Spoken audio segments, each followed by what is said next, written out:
तुमच्या कारकिर्दीत काय चालू झालं तेवढं सांगा ना. वसई तालुक्याचं अतिशय सुदैव आहे का 3 वर्षानंतर कार्यक्षम लोकांनी अजून काही 4 दिवस लाईट नव्हती. माझ्या कारकिर्दीत कधी असं झालेलं सांगतो. MMRD ची 2024 ला केलेली पास केलेली कामं मुख्यमंत्र्यांच्या सहीनी, त्याचं काय झालं 3 वर्ष. सबस्टेशन केलेली, त्याचं काय झालं, त्याचं पण उत्तर द्या ना जरा. स्मार्ट मीटर आपल्या तालुक्यातून बॅन झाले पाहिजे. सगळ्यांना जुने मीटर आणि जुने दिवस चांगले वाटत होते.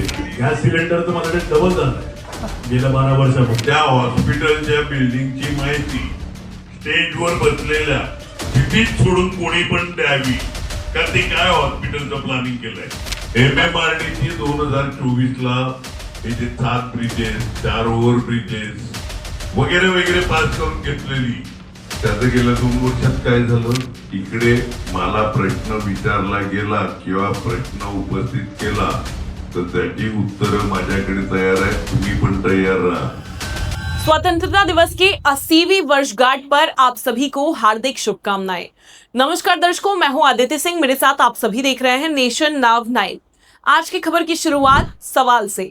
सवाल ये है कि वसई विरार महानगर पालिका मुख्यालय के जनता दरबार में आज जो कुछ हुआ, क्या उसके बावजूद भारतीय जनता पार्टी कल आंदोलन निकालेगी?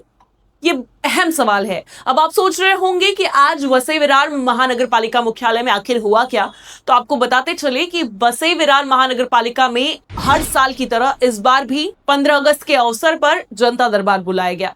इस जनता दरबार में विकास कामों को लेकर बहस छिड़ी, पानी के टैक्स को जो बढ़ाया गया है उसको लेकर एक तरीके से चर्चा हुई। इस चर्चा में जो बात निकलकर सामने आई वो ये थी कि BVS सुप्रीमो हितेंद्र ठाकुर ने ये साफ कर दिया कि पानी का जो टैक्स बढ़ा है इसके लिए राज्य सरकार जिम्मेदार है, ना कि महानगर पालिका जिम्मेदार है।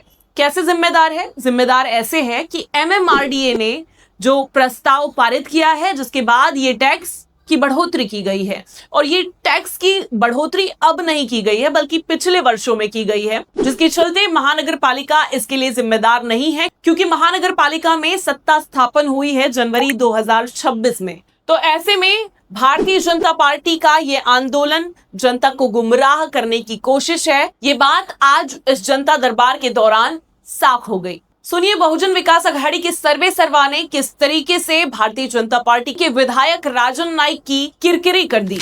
जे तुम्ही बोलले की ठराव महापालिकेने घेतला पाहिजे, हे जे 13-14 रुपये झालेले आहे ते महापालिकेने नाही वाढवले, कलेक्शन एजंट महापालिका आहे, तो भाव वाढवलाय MMRDA ने, म्हणून महापालिकेने ठराव घेऊन शासनाकडे पाठवले की MMRDA ला खर्च कमी करायचा, वाढवलेला महापालिकेने नाही.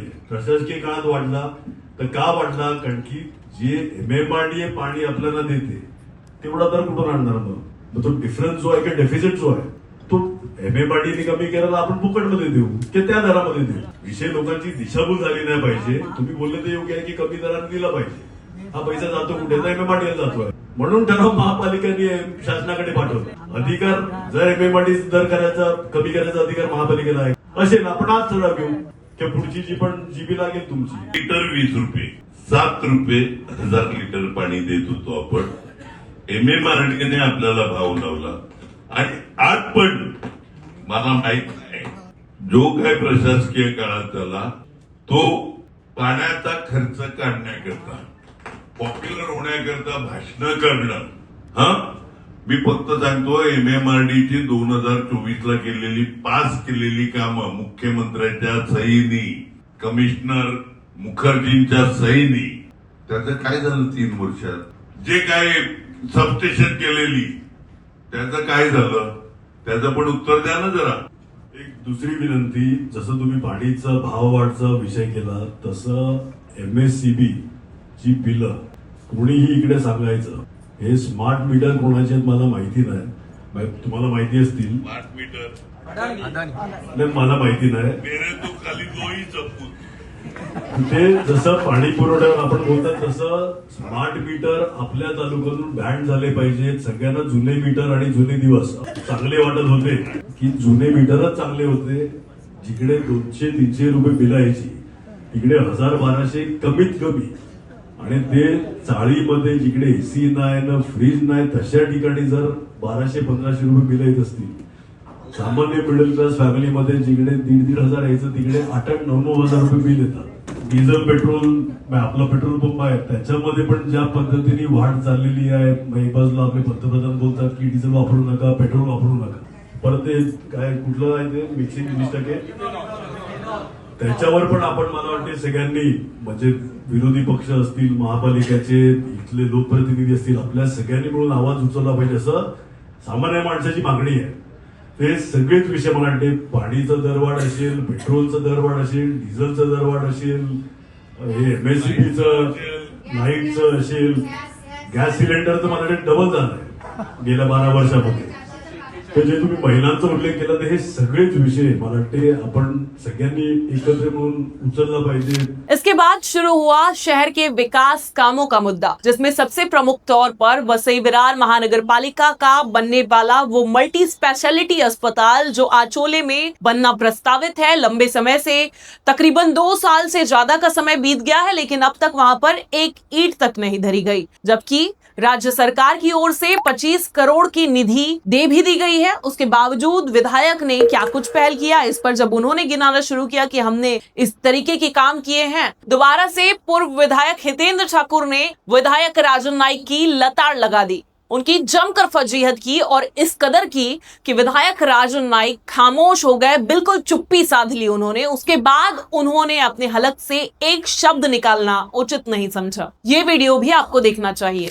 1 मिनिट.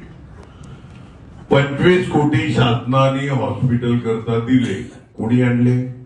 क्षितिज ठाकूर यांच्या वाढदिवसानिमित्त 24चा वाढदिवस ज्या 25 कोटीची फुशारकी मारतात ना, ती क्षितिज ठाकूर यांच्या वाढदिवसानिमित्त त्यावेळेचे मुख्यमंत्री एकनाथजी शिंदे, क्षितिज तुला वाढदिवसाचं गिफ्ट 250 कोटी दिलेले आणि 10% इमिजिएटली की उद्या तू जाऊन उद्घाटन कर, तुला गिफ्ट 250 कोटी दिलेले, त्याच्यातले 25 कोटी वर्ग जाऊन 3 वर्ष झाले. ते टेंडर निघाले ते पण चुकीच्या पद्धतीने निघाला, ते पण प्रशासकीय काळात निघालेलं आहे.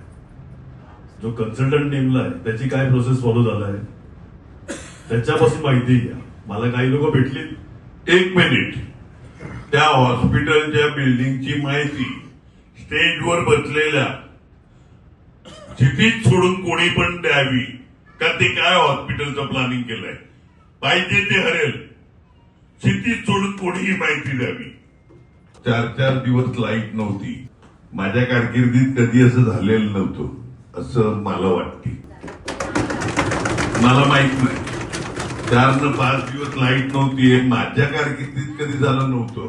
माझ्या कारकिर्दीत पास झालेली आजचे मुख्यमंत्री, तेव्हाचे एनर्जी मंत्री ह्यांच्याकडून पास केलेली सबस्टेशन, ते विरार मारंबळचं असेल, ते कामणचं असेल, ते चिंचोटीचं असेल, ते विरार ईस्टचं असेल, त्याच्या प्रोग्रेस काय झालं? MMRDची 2024ला हे जे 7 ब्रिजेस, 4 ओव्हर ब्रिजेस वगैरे वगैरे पास करून घेतलेली, त्याचं गेल्या 2 वर्षात काय झालं? इकडे मला प्रश्न विचारला गेला किंवा प्रश्न उपस्थित केला तर त्याची उत्तरं माझ्याकडे तयार आहेत. तुम्ही पण तयार राहा. माहित नसेल ते इन्फॉर्मेशन देतो. उगीचच ते हॉस्पिटल आपलं राज्य शासनाकडे गेलं, इकडे गेलं, तिकडे गेलं. लांब बोलू नका, लांब बोलू नका. EHP स्टेशन चिखलडोंगरीचं रस्त्यामध्ये गेलं, कामठचं लवकर. तुमच्या कारकिर्दीत काय चालू झालंय तेवढं सांगा ना. हे सगळं आमच्या कारकिर्दीत राजेश पाटील, क्षितिज ठाकूर, हितेंद्र ठाकूर, MMRDची कामं 24ला पास करून घेतलेली. उगीच कोणीही एक तर ही मीटिंग लोकांचं ऐकण्याकरता मध्येच खुमखुमी येते, कोणाला तरी भाषण करायची आणि मग आम्हाला उत्तर द्यायला लागतात. ज्याला खुमखुमी आहे ना त्याने घ्यावं माहीत आणि नंतर उत्तर द्यायला मी बसलेला आहे इकडे. वसई तालुक्याचं अतिशय सुदैव आहे का 3 वर्षानंतर कार्यक्षम लोकांनी अजून काय केलं नाही. इससे एक बात तो साफ हो गई कि महानगर पालिका अंतर्गत जो पानी के टैक्स में बढ़ोतरी हुई है उसके लिए जिम्मेदार राज्य सरकार है, क्योंकि जो निर्देश आए हैं वो एमएमआरडीए की तरफ से आए हैं और एमएमआरडीए को संचालित करती है राज्य सरकार, ना कि महानगर पालिका। अब ऐसे में अगर पानी के टैक्स में कमी करनी है या जो बढ़ा हुआ टैक्स है उसे कम करना है तो राज्य सरकार को पहल करना होगा और इसके लिए दखल लेनी होगी वर्तमान विधायक को। लेकिन वो करने के बजाय विधायक राजन नाइक के नेतृत्व में भाजपा यहाँ पर पानी पट्टी को लेकर आंदोलन करने वाली है। किसके खिलाफ करने वाली है? यानी राज्य के मुख्यमंत्री देवेंद्र फडणवीस के खिलाफ ये आंदोलन होने वाला है। ये एक अहम सवाल है। जब बात वसई विरार के विकास की होती है तो अक्सर एक शब्द, एक नंबर जो ज्यादातर सुनाई देता है वो है 35 साल, कि 35 साल में वसई विरार का क्या विकास हुआ। इसी जनता दरबार के बीच एक महिला उठी और उसने अपना फ्रस्ट्रेशन साफ तौर पर बताया कि वो किस तरीके से इस बदलाव के बाद, परिवर्तन के बाद चिढ़ चुकी है और उसके बाद अगर वो शिकायत लेकर आयुक्त के पास पहुंचती है तो आयुक्त की तरफ से उसके साथ अपमानजनक बर्ताव किया गया, जिसको लेकर उसने अपनी शिकायत दर्ज की। जिसके बाद हितेंद्र ठाकुर ने आयुक्त और महापौर को एक साफ सलाह दी कि राजा हो या रंक हो, यानी गरीब हो या श्रीमंत हो, उसके साथ में अपमानजनक व्यवहार नहीं किया जाना चाहिए। अजूबाई, तुम्ही आयुक्त महोदय, तुम्ही दोघंही, विनंती आहे माझी, ती आणि तिच्या बरोबर असणारे कोण जे असतील, मी तुला ओळखत नाही, ती जी काय बोलते, पोटतिडकीने बोलते, त्यात जी होईल ती मदत करा। आणि आयुक्त साहेब, कृपया कोणाचा अपमान होणार नाही एवढं बघा, आपल्या लोकांना सांगा, कोणाचा अपमान नहीं झाला पाहिजे। ती किती इथे फेरीवाला असला का माझ्यासारख्या करोडपती असला, अपमान होणार नाही एवढं काळजी घ्या। पूरे वीडियो के निचोड़ से आप क्या कुछ समझते हैं? अपनी राय हमें कमेंट बॉक्स में जरूर बताएं।